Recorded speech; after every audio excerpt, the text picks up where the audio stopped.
and welcome to the Habits and Home Show. I'm your host, Lisa Lazat, and I help busy moms bring order to their homes by downsizing and decluttering and ditching old habits in exchange for systems that bring peace and more enjoyment to their lives. If you're a mom trying to show the love of Jesus to your family, but the clutter in your home keeps you overwhelmed and frustrated, you have come to the right place. On this podcast, you will hear easy, step-by-step tips to declutter and create systems so you can keep your home organized and finally walk in the peace God has promised you. Need some accountability? I've got you covered there too. Join the Accountability Club, a community of like-minded mamas decluttering and systemizing our homes together. Are you ready, friend? Let's get started.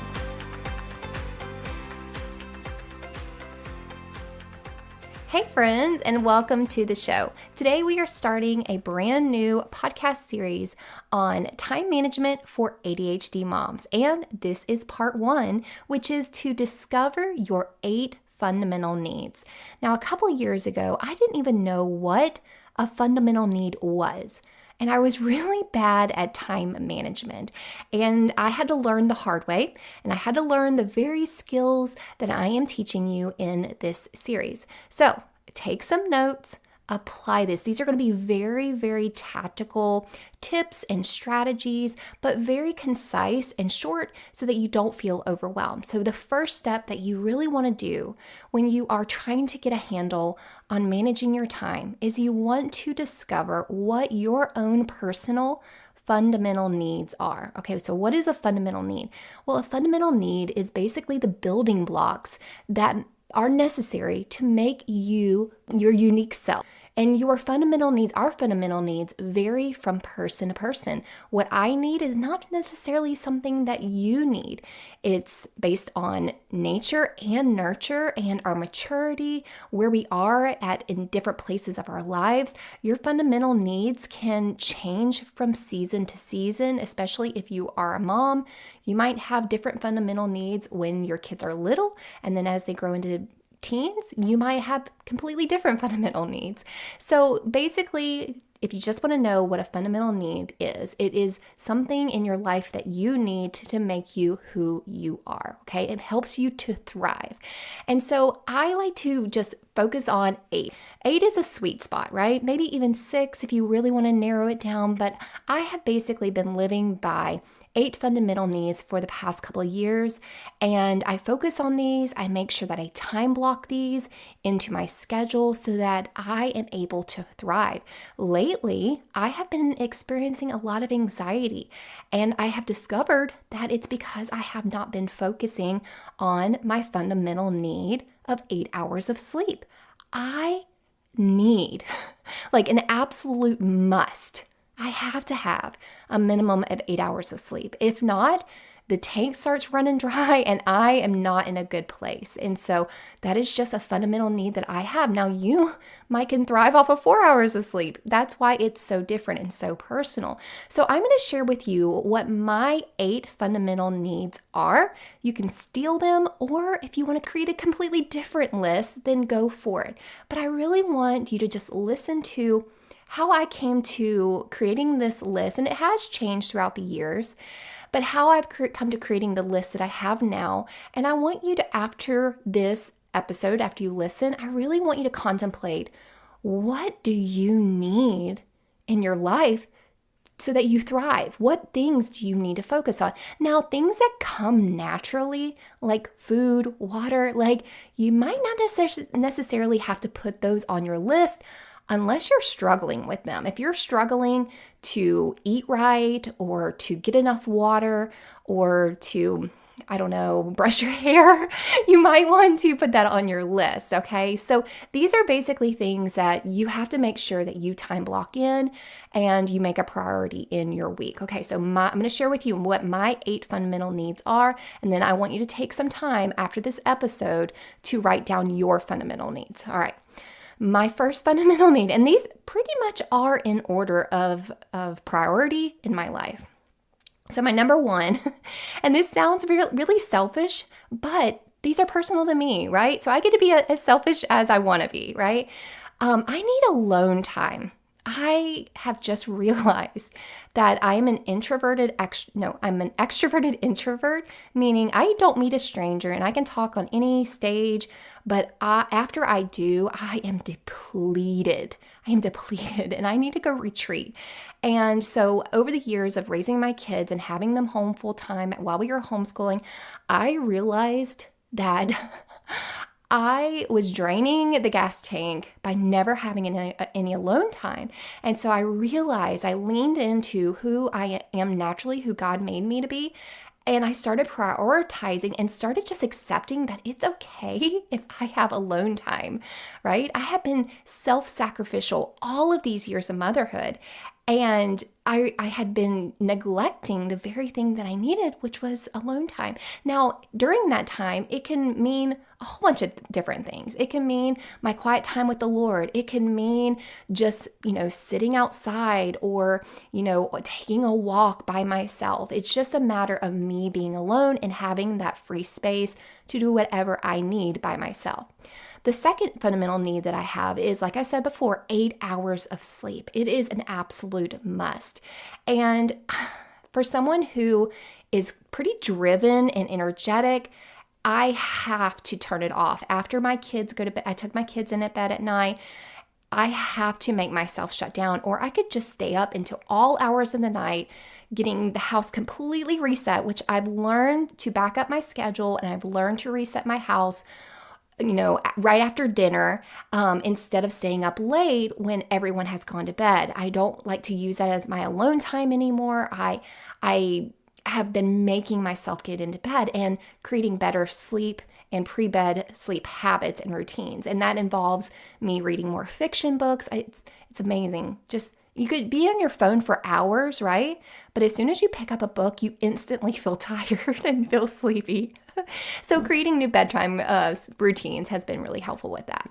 All right, number 3, time with my husband. So this is alone time with my husband. I need it. Y'all, I want to have a fairy tale. I want that. I don't want to be easily offended. I don't want to be hypersensitive. I am choosing not to be, right? I want that fairy tale because we only get one life to live, and I want it to be a happy one. And I am choosing to be married. I want to love my husband and love my spouse. And so it's important to continue to feed your marriage, continue to pour into it. And so I know that I need to set time to spend quality time with just him. That means putting the kids to bed early. This means going on date nights, pretty often throughout the month. This means if he's outside tinkering in the yard, that I am tinkering in the yard too. Maybe we're not necessarily like side by side, but we're at least focusing on a like activity, and that does feel like quality time. Number 4, now, this is on the flip side of quality time with my husband. I also need quality time with my kids. So I am not listening when I pick them up from school. I am not listening to a podcast. I am not listening to the radio. I'm not talking on the phone to anybody because they're like contained, and I have their screen time turned on for 30 minutes after we get home. So on their phones. So they're forced to talk to me.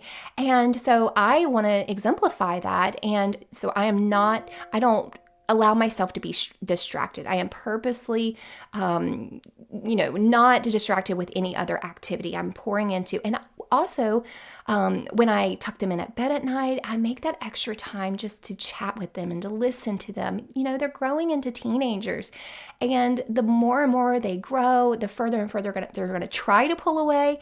And so I want to continue with that same pattern and those same routines of, I see you in the morning and I'm wishing you well on your way to school. I'm not distracted.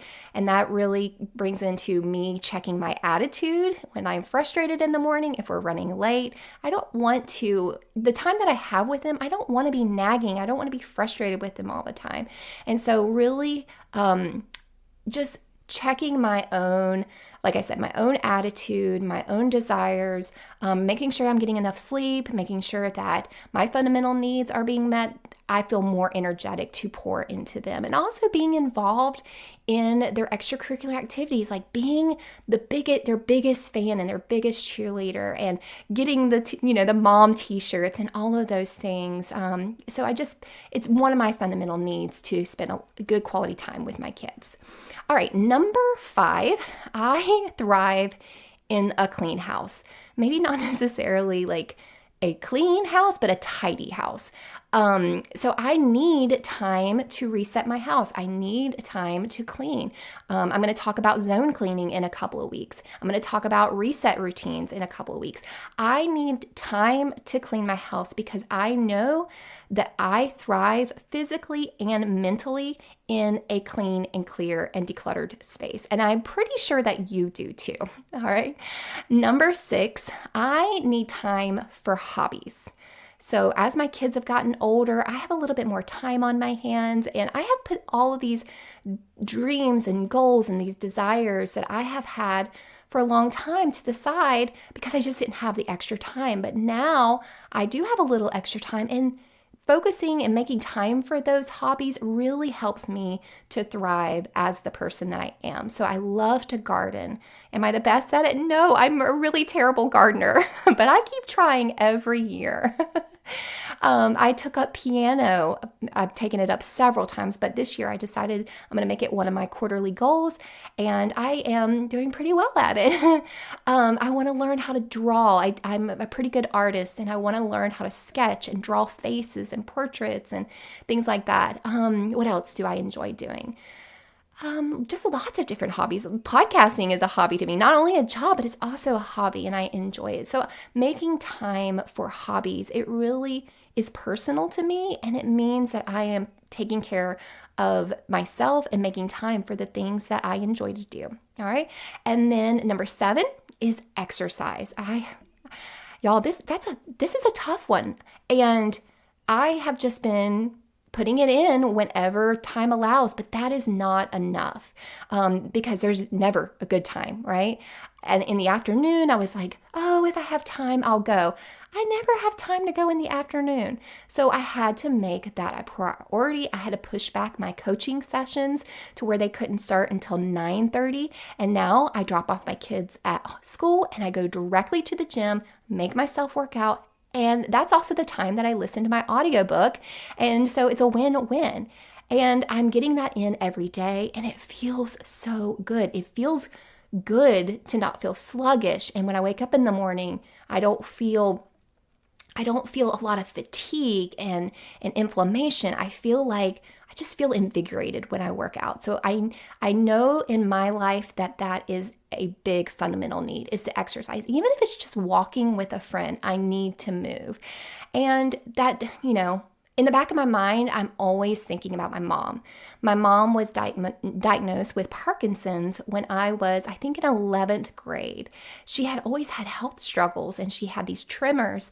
And she finally got diagnosed when I was in 11th grade. That's very young, y'all. And so since then, I have been a part of the gym. I've been very athletic. Because I want to keep that at bay as much as possible, because I want to be there for my kids. My mom passed, and my son is 11, so my mom passed 11 years ago because of Parkinson's.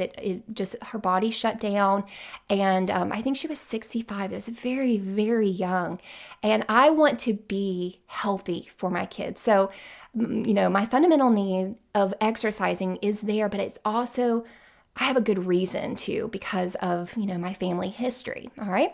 And then the last one of my fundamental needs in this season of life is time with my friends. I have a great circle of friends, and one of my friends, Katie, she messages me, or I message her once a week, and we look at our schedule and we think, okay, when can we, get together right after we drop our kids off from school and go and walk around the lake.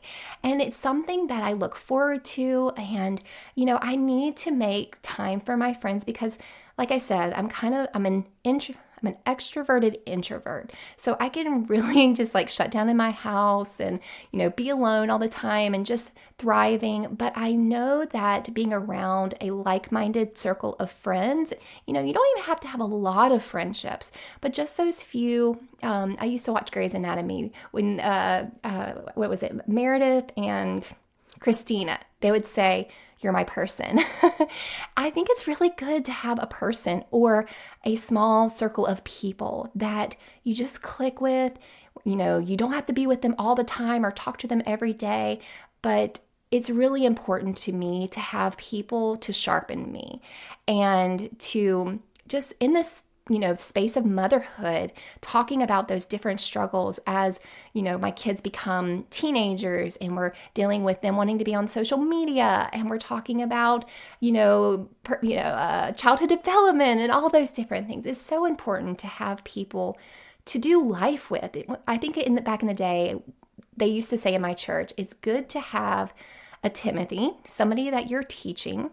It's good to have a Barnabas, somebody that you're doing life with, but it's also good to have a Paul, somebody who is guiding you and, kind of encouraging you and bringing you up in the way, in the life that they've already walked. So I do have those different people and those different, just levels of not levels, but there's different relationships in my life. And I encourage you to do the same as well. All right. So now I want you to take some time and think about what makes you uniquely you. What are your fundamental needs? What are you neglecting right now that you really need to put on your schedule to make time for each day or each week? Okay, I want you to take the time and just simply right now, write down 8 fundamental needs. You can rank them in order of preference or priority, but just simply, really quick, write down what are some 8 fundamental needs? And they could change later, but just get started with it right now. All right, friends, I hope you enjoyed this episode. Now, if you want decluttering and systemizing help in your home, you can either hop into the Accountability Club. I'd love to have you there. That is my group coaching program. Or you can do a one-on-one coaching consultation with me where I talk about coaching you individually. I do it a minimum of 12 weeks. We work through your entire house to declutter it, systemize it, and I also help you to practice some routines so that you can maintain it when we're done. You can find both of those links below, and I would love to have you in either program. All right, friends, I will see you right here next time on the Habits and Home Show. Hey friend, before you go, I wanted to tell you more about the Accountability Club. Each month, we'll tackle a new space in our homes and work together to declutter and set up systems so we can easily maintain order without getting overwhelmed. You'll get a new decluttering tutorial each month, the coaching and accountability you need to actually follow through, and encouragement without judgment from other Christian moms in a safe environment. And guess what? The entire club is off of social media, so you don't have to worry about distractions the world may throw at you. Sweet friend, if you're feeling stuck in your decluttering journey, this is the place for you. Click the link below to try out the Accountability Club and start decluttering today.